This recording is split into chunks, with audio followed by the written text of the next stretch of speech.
Assalamualaikum warahmatullahi wabarakatuh.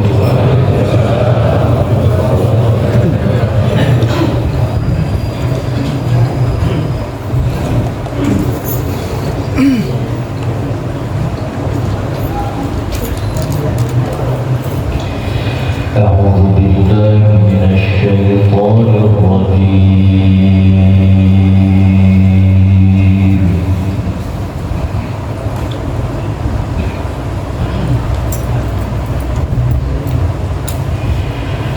Bismillahirrahmanirrahim.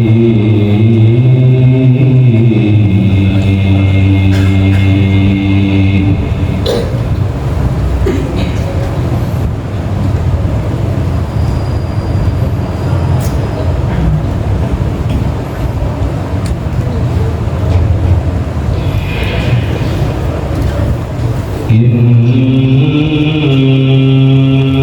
في خلق السماوات والأرض واختلاف الليل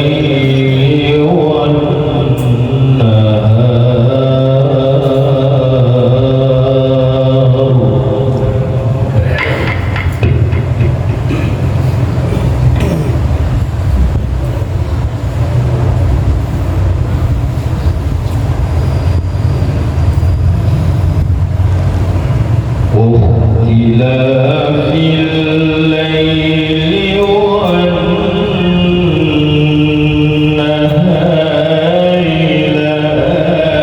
لآيات لأولي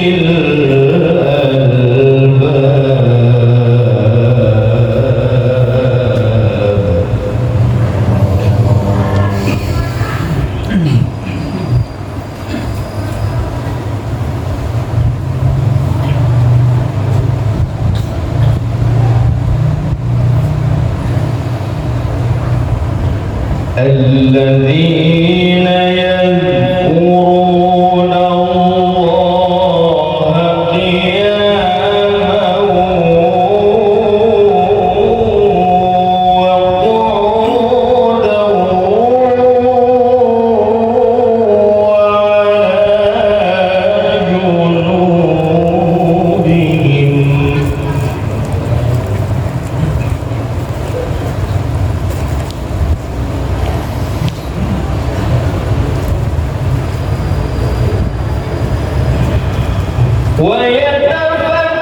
ويتفكرون في خلق السماوات والأرض ربنا ما خلقت هذا باطلا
warahmatullahi wabarakatuh. Waalaikumsalam.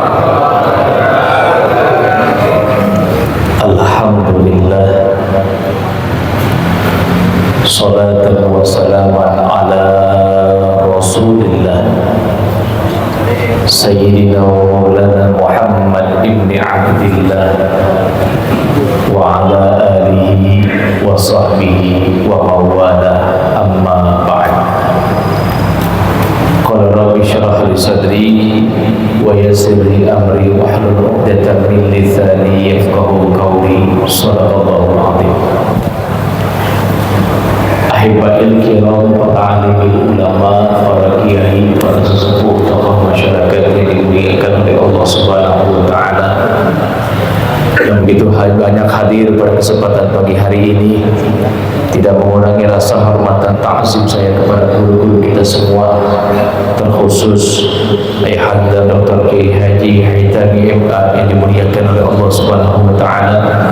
Kita doakan beliau, mudah-mudahan Allah sehatkan badannya, berkahi ilmunya, berkahi umurnya, dan mudah-mudahan senantiasa diberikan keberkahan di dunia wal akhirah. Amin ya rabbal. Beserta para guru yang lainnya yang tidak dapat saya rangkai namanya satu persatu, tidak mengurangi rasa hormat dan ta'zim saya. Mudah-mudahan kita doakan guru-guru kita semua senantiasa diberikan keberkahan di dunia wal akhirah. Aparatur pemerintah, bapak-bapak, ibu-ibu, hadirin hadirat, jamaah keluarga besar FKM yang dimuliakan oleh Allah Subhanahu wa taala, yang alhamdulillah di pagi hari yang cerah ini kita dapat berkumpul bertatap muka menjalin silaturahim. Mudah-mudahan perjumpaan kita mendapatkan keberkahan dan ridha dari Allah Subhanahu wa taala. Apalagi kita berada di awal tahun baru Hijriyah, yang mudah-mudahan kita berdoa 1444 Hijriyah yang telah berlalu, Allah Subhanahu wa taala ampuni segala dosa dan salah kita. 1445 yang akan kita hadapi, tidak ada lagi niat kepada kita semua, kita memohon kepada Allah agar Allah Subhanahu wa taala berikan kita umur yang berkah untuk ibadah. Amin. Rizki yang berlimpah untuk sedekah, dan mudah-mudahan Allah Subhanahu wa taala berikan kita keluarga sakinah, mawaddah, warahmah. Andai kata kita maut pun diangkat dalam keadaan husnul khotimah. Amin ya rabbal. Salawat dan salam semoga tercurah kepada junjungan alam Nabi besar Muhammad sallallahu alaihi wasallam beserta keluarganya, para sahabat, pengikutnya, cinta kepada beliau hingga yaumil qiyamah. Mudah-mudahan kelak nanti di yaumil qiyamah kita mendapatkan syafaatul uzma dari Nabi Muhammad sallallahu alaihi wasallam insyaallah. Hadirin jamaah yang dimuliakan oleh Allah Subhanahu wa taala, kita berada di awal tahun baru Hijriyah. Mudah-mudahan ini adalah semangat hijrah kita kepada Allah Subhanahu wa taala.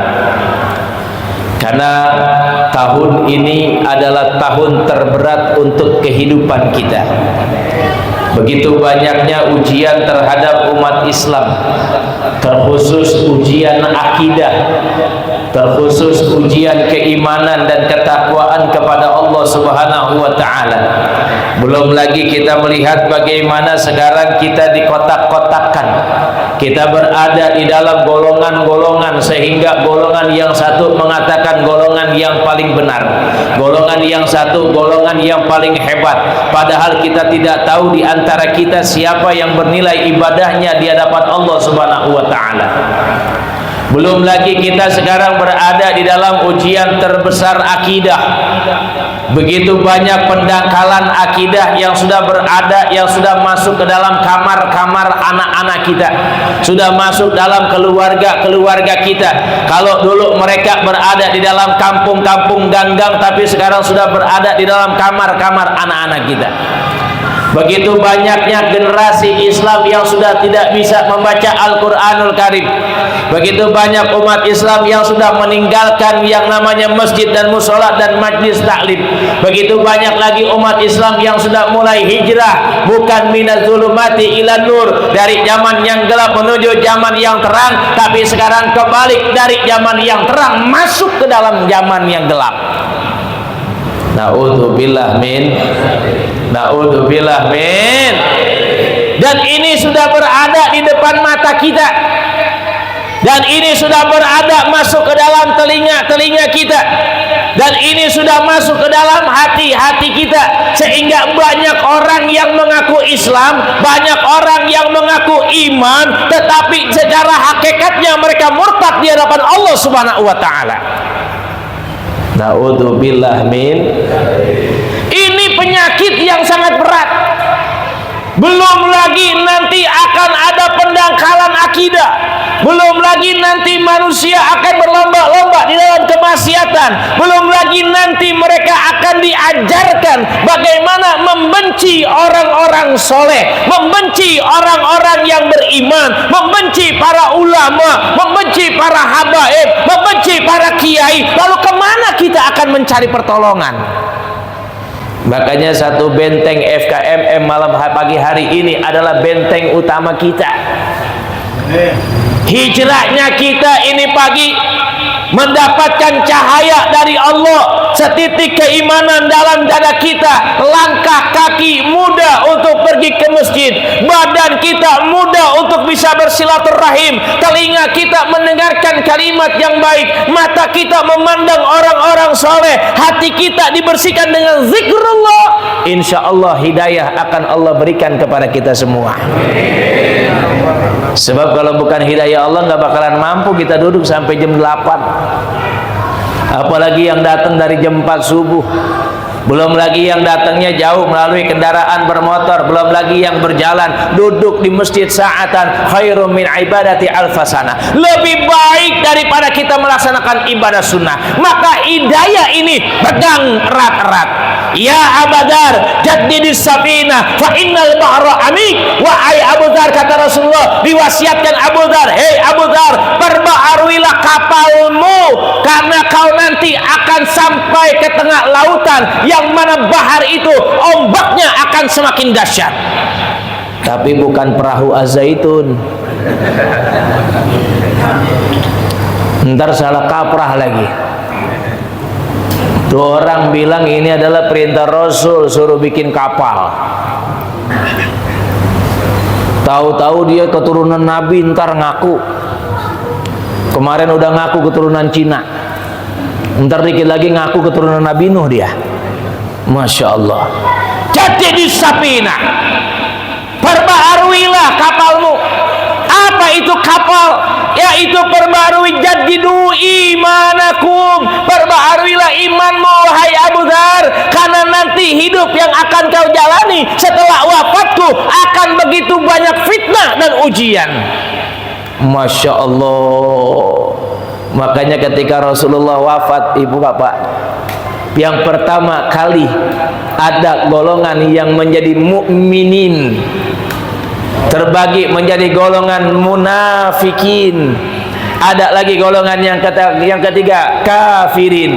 Ada yang imannya semakin bertambah, ada keimanannya yang semakin tinggi, ada keimanannya yang semakin mantap, sehingga ketika Rasulullah wafat imannya tidak goyah, akidahnya tidak berubah, semakin mantap keimanannya. Para sahabat-sahabat yang soleh yang imannya semakin mantap ketika Rasulullah telah wafat. Ada golongan-golongan munafikin, yukhadi'un Allah wa khadi'um. Mereka akan berkumpul mengajak kita untuk apa? Meragukan akidah, meragukan keimanan, sehingga apa? Dioyak-oyak akidah kita.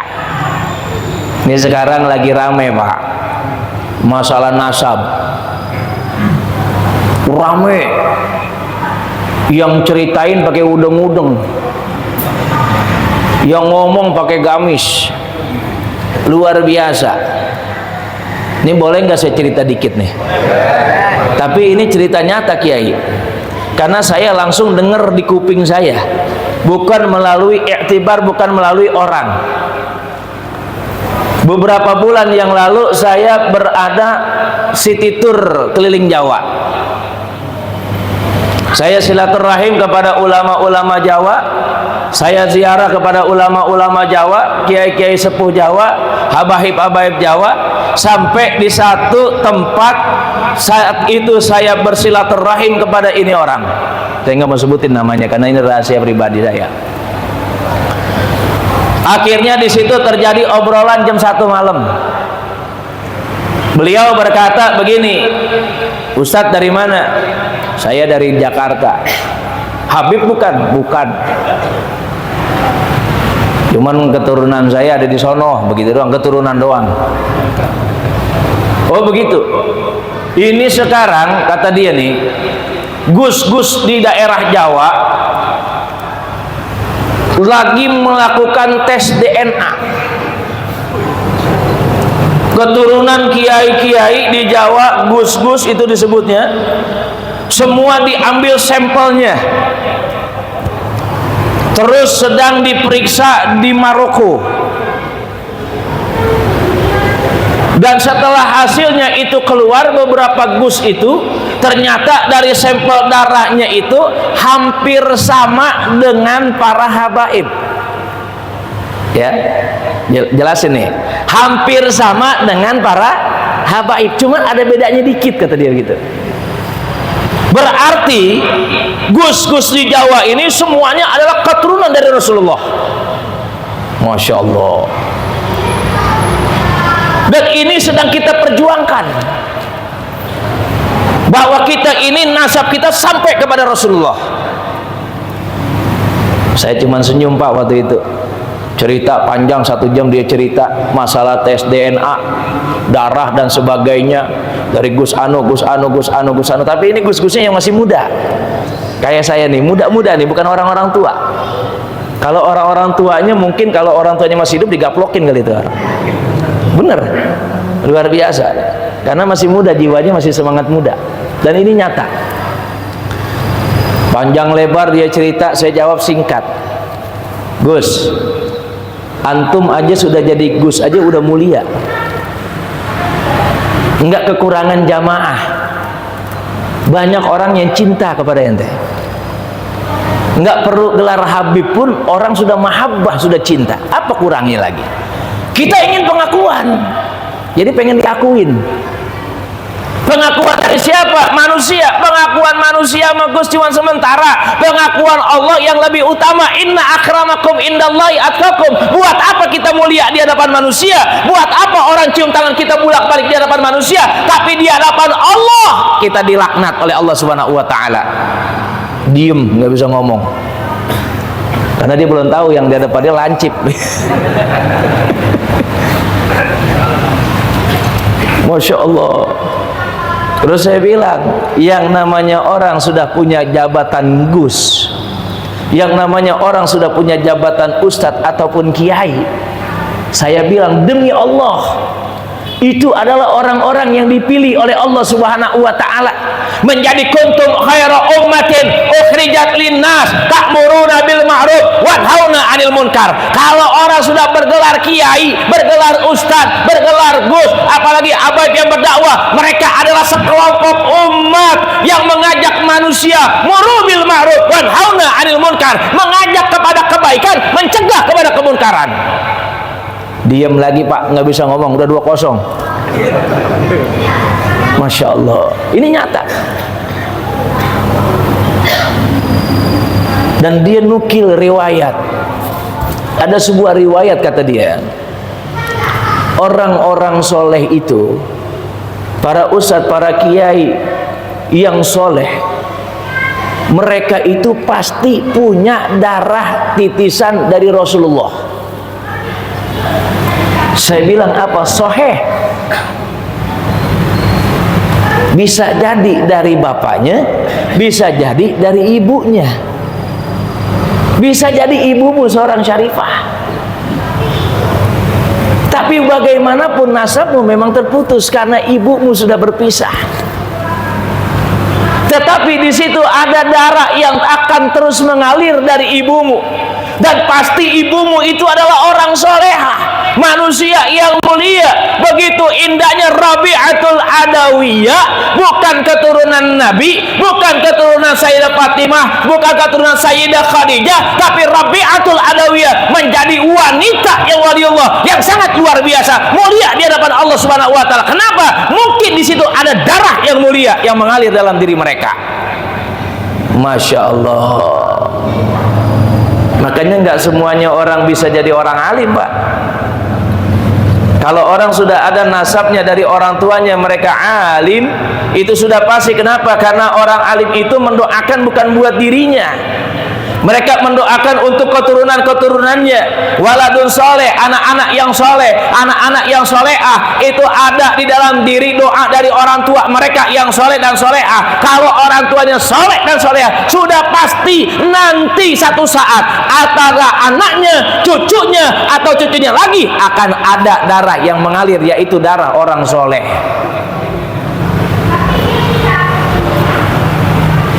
Tiga kosong, Pak. Nggak bisa dijawab. Akhirnya saya pulang, saya cerita sama kiai, saya kasih tahu, Kiai, ini ada permasalahan di sana, ini mereka lagi berkumpul bikin kayak begini. Ini kiai ngetawain saya, Pak, nggak percaya. Udah biarin aja, begitu kata dia. Nggak lama, seminggu dari saya ngomong begitu, nongol si Mamat, namanya Imanuddin, Kiai Keronjo tadi, tetangga Kori. Emang orang pinter dia, ngajinya jago, baca kitabnya hebat. Saya kenal dia itu dari udah lama. Luar biasanya, itu keluar satu minggu berita tersebut pecah, meledak, berita di mana-mana viral tentang apa keabsahan nasab habaib. Apakah itu habaib betul sampai ke Rasulullah atau tidak sampai ke Rasulullah? Dia bikin sebuah karyanya tematik luar biasa, ilmiah, tapi tidak bisa dibuktikan dengan debat secara ilmiah. Sehingga apa? Umat Islam terprovokasi, diajarkan untuk apa? Benci. Benci kepada siapa? Kepada keluarga Sayyiduna Muhammad sallallahu alaihi wasallam. Nah, ketika kalimat kuntum khaira ummatin ukhrijat linnas ta'muruna bil ma'ruf wa tanhauna 'anil munkar, kalau sudah ada kelompok orang yang mengajak kepada kebaikan, mencegah kepada kemunkaran, ada lagi kelompok yang mengajak muru bil munkar wa tanhauna 'anil ma'ruf, ajak nih manusia kepada kemunkaran, jauhin daripada kebaikan. Timbul sekarang golongan umat Islam yang udah mulai lupa sama Allah, udah mulai menghina Allah, udah mulai menghina Rasulullah, udah mulai menghina ulama, udah mulai menghina para habaib, udah mulai menghina para kiai, udah mulai menghina para orang soleh. Bahkan kuburan orang soleh saja sampai digugat, sampai tidak diyakini. Kaidir mereka berkelompok dengan apa? Agar apa? Agar umat Islam ini terpecah-pecah dan terkotak-kotak. Masya Allah. Makanya ini tugas berat bapak nih sama ibu. Besok FKMM bukan cuman bapaknya yang datang, anaknya bangunin, seret, pindahin ke masjid tidurnya, walaupun tidur. Ntar udah beres ngaji, bukan moto sama kiai, cium tangan tuh anak, suruh ajarin, biar ada dalam diri mereka kecintaan terhadap orang-orang soleh.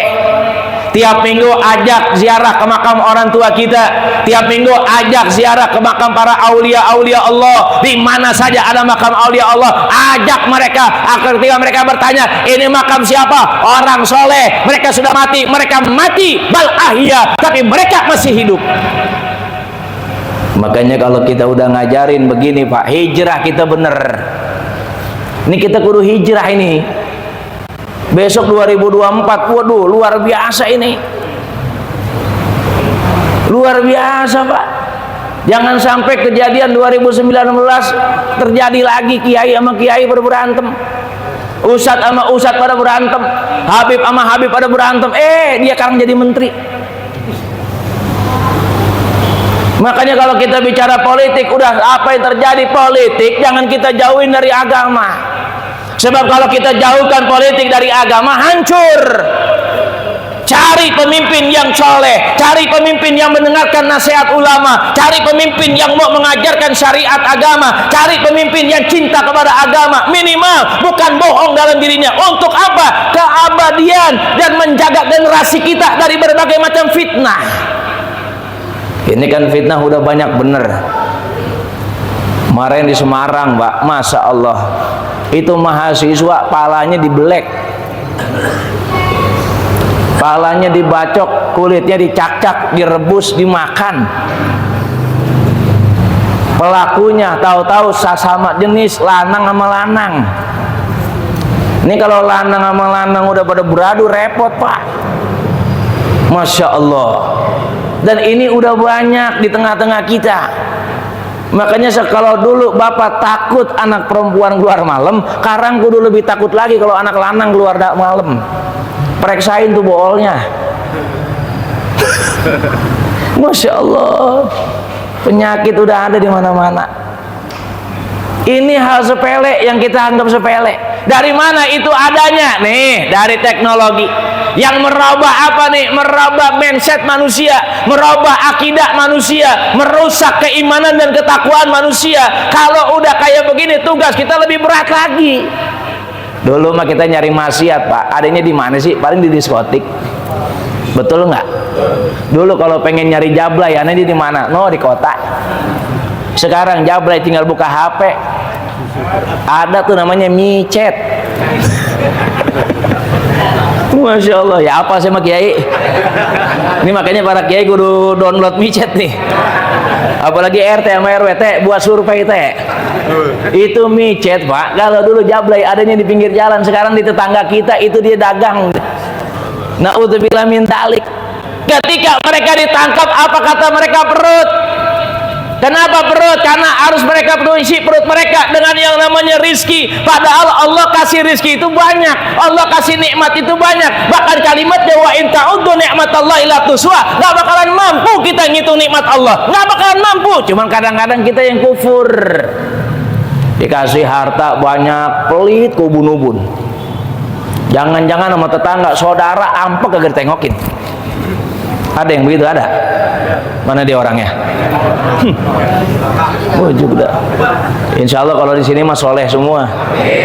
Ya di sini, ntar nyampe sono mah. Dititipin nikmat kesehatan, nggak dipakai buat ibadah. Tadi Kiai udah ngomong banyak ulama yang udah meninggal dunia, bahkan Jawara Betawi udah meninggal dunia, Masya Allah. Ini tugas berat kita, Pak. 1445 Hijriah, belum tentu kita masih hidup. Belum tentu bulan besok kita udah kembali kepada Allah Subhanahu wa Ta'ala. Bisa jadi besok kita kembali kepada Allah. Apa yang udah kita siapin, bekal apa yang udah kita punya, harta kau tumpuk setiap hari, sedekah kau tidak mau, nolongin saudara kau tidak mau, bahkan zakat kau lupakan. Punya rizki banyak, belum pernah pergi ke Mekah, belum pernah ziarah ke Madinah, belum pernah melaksanakan rukun Islam yang kelima, padahal rizki yang berlimpah. Apa yang mau kita banggain dengan harta kita? Makanya jangan tunda kebaikan mulai sekarang. Mulai dari mana? Dari dalam rumah tangga kita dulu. Kalau udah begitu kembali kepada Allah, maka Allah akan kalimat yang indah, in tansurullaha yansurkum wa yusabbit aqdamakum. Siapa yang mau nolong agama Allah, Allah akan tolong mereka. Tolong dulu dong agama Allah. Dari mana? Bini dulu. Tuh bini kalau keluar jangan ablak-ablakan. Beliin kerudung yang panjang. Kalau bapak ngelihat perempuan pakai baju tank top doang, resep apa kagak, Pak? Jujur, resep apa kagak? Sekarang kalau bini bapak pakai baju tank top doang, keluar rumah orang ngeliatin sampai melotot, gedeg apa kagak? Ayo, jawab yang jujur. Ngelihat perempuan pakai celana segini nih, ya sepaha nih, putih banget tuh, enak nggak ngelihatnya? Enak, mata sampai melotot, betul enggak? Sekarang kalau anak perawan bapak keluar pakai celana begini, dilihatin sama orang lain, resep apa kagak? Seneng apa kagak, Pak? Nggak seneng. Kenapa nggak seneng? Padahal yang dibuka dia, yang ngelihat orang lain. Bapak suka ngelihat kayak begitu. Hijrahnya dari yang gampang dulu, Pak, nggak usah gede-gede. Hijrahnya dari yang kecil dulu nih, yang kecil aja dulu. Bini suruh pakai jilbab. Woi, woi, bini suruh pakai jilbab, bini. Itu dulu tuh yang gampang dulu, yang gampang tuh. Kalau bini aja udah bisa kita atur cara pakaiannya, turun ke anak perawan kita, aturin cara pakaiannya. Kalau anak udah bisa kita aturin cara pakaiannya, berhasil Bapak hijrah. Percuma sholat tiap hari, tahajud tiap malam, doanya rajin, sedekah kemana-mana. Kalau istri sama anak perempuan kita masih membuka aurat, percuma, sia-sia. Dia yang akan nuntut bapak nanti di yaumil qiyamah. Ya Allah, enak be laki saya di sorga, saya di neraka. Emang kenapa, Pok? Dia mah kemarin mah kagak pernah ngomelin saya. Saya ngablak-ngablakan kagak pernah diomelin. Tuh bocah perawan pulang jam 1 malam bibir sampai jontor kagak pernah diomelin. Dia mah duduk aja tahajud, dia mah duduk aja baca Quran, dia mah ibadahnya tiap hari, zikir la ilaha illallah sampai 5.000, sholawatnya sampai 10.000, tapi nggak pernah nyuruh saya nutup aurat, nggak pernah ngomelin saya nutup aurat, nggak pernah mukulin saya untuk menutup aurat. Ya Allah, nggak redo saya dengan orang tua saya. Masuk ke neraka gara-gara fitnah kayak begini. Ini hal kecil dulu, Pak. Kalau hal kecil aja Bapak udah bisa hijrah nih 1445 Hijriah, insya Allah Bapak berhasil untuk hijrah yang selanjutnya. Karena hijrah itu nggak mudah. Hijrah itu akan berlawanan dengan apa? Yang pertama, hawa nafsu kita.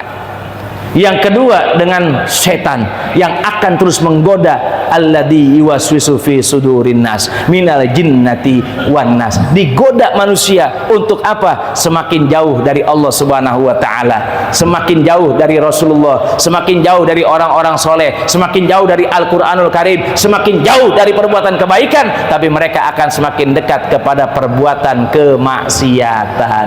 Mudah-mudahan Allah jaga kita, jaga keimanan kita, jaga akidah kita, dan insya Allah yang paling terpenting adalah wala tamutunna illa wa antum muslimun. Mudah-mudahan Allah angkat kita dalam keadaan husnul khotimah. Amin ya rabbal. Hasbunallah wa ni'mal wakil, ni'mal maula nasir. Hasbunallah wa ni'mal wakil, ni'mal maula man nasir. Hasbunallah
Rasulullah,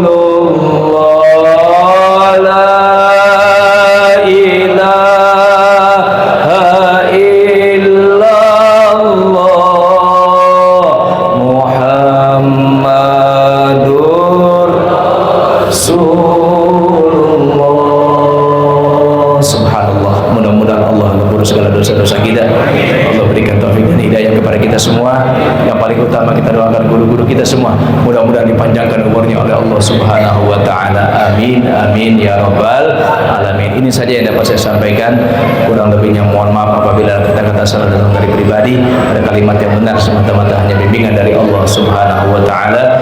Mudah-mudahan kita senantiasa diberikan keistiqomahan oleh Allah Subhanahu wa taala untuk senantiasa meningkatkan keimanan dan ketakwaan kita kepada Allah Subhanahu wa taala. Amin amin ya rabbal alamin. Dan alhamdulillah Bapak-bapak Ibu-ibu sekalian, di tahun ajaran 2023-2024 ini alhamdulillah dari kampung kita, dari kampung baru, kampung kecil dan juga Rawabelong, alhamdulillah sudah masuk daftar santri baru Pondok Pesantren Darus Sofa yang saya dirikan. Mudah-mudahan diberikan keberkahan oleh Allah Subhanahu wa taala, diberikan keistiqomahan oleh Allah Subhanahu wa taala, dan insyaallah mudah-mudahan menjadi cahaya nanti ketika pulang ke rumahnya masing-masing, membawa cahaya iman wal Islam. Amin ya rabbal alamin. Kurang lebihnya mohon maaf. Wallahul muwaffiq ila aqwamit thoriq. Assalamualaikum warahmatullahi wabarakatuh.